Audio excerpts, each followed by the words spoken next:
ओम नमः शिवाय। एक समय की बात है, किसी नगर में एक साहूकार रहता था।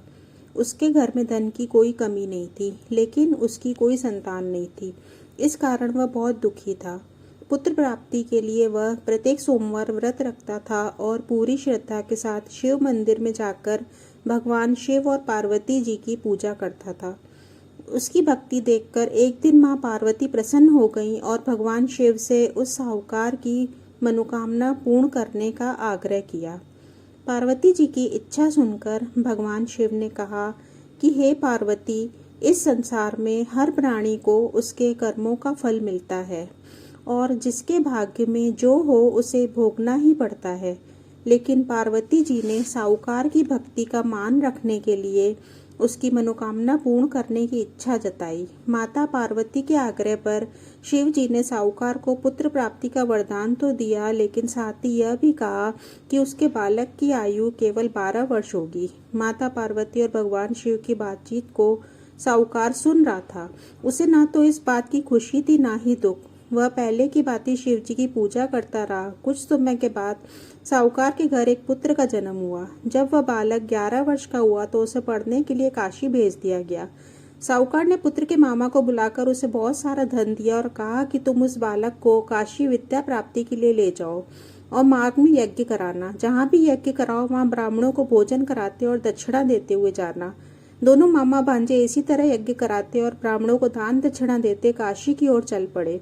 रात में एक नगर पड़ा, जहाँ नगर के राजा की कन्या का विवाह था, लेकिन जिस राजकुमार से उसका विवाह होने वाला था वह एक आंख से काना था। राजकुमार के पिता ने अपने पुत्र के काना होने की बात को छुपाने के लिए एक चाल सोची। साहूकार के पुत्र को देखकर उसके मन में एक विचार आया। उसने सोचा, क्यों न इस लड़के को दूल्हा बनाकर राजकुमारी से विवाह करा दूं। विवाह के बाद इसको धन देकर विदा कर दूंगा और राजकुमारी को अपने नगर ले जाऊंगा। लड़के को दूल्हे के वस्त्र पहनाकर राजकुमारी से विवाह कर दिया गया। लेकिन साहूकार का पुत्र ईमानदार था। उसे यह बात न्याय संगत नहीं लगी।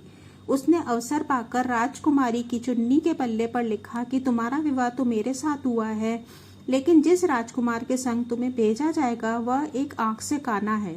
मैं तो काशी पढ़ने जा रहा हूँ। जब राजकुमारी ने चुन्नी पर लिखी बातें पढ़ी तो उसने अपने माता पिता को यह बात बताई।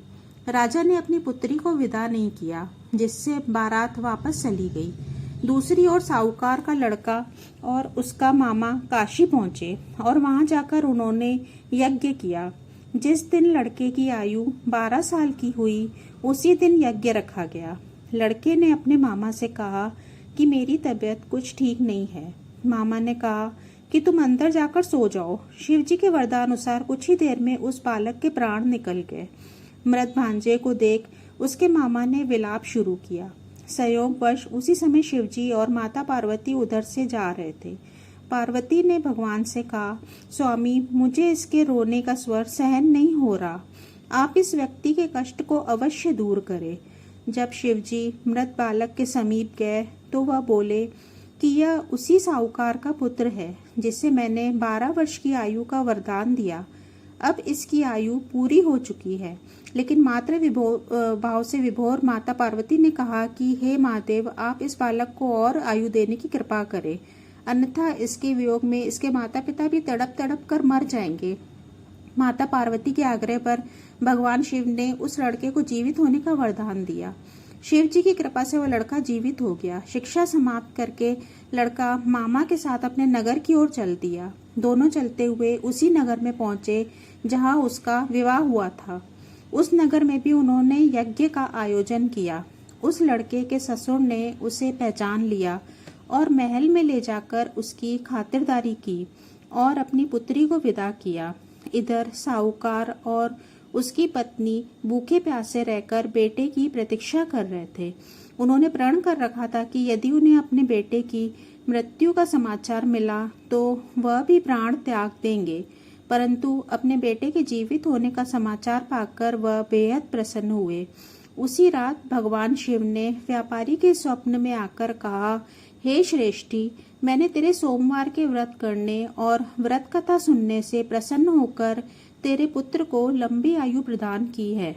इसी तरह जो कोई सोमवार व्रत करता है या कथा सुनता और पढ़ता है उसके सभी दुख दूर होते हैं और समस्त मनोकामनाएं पूर्ण होती है। ओम नमः शिवाय।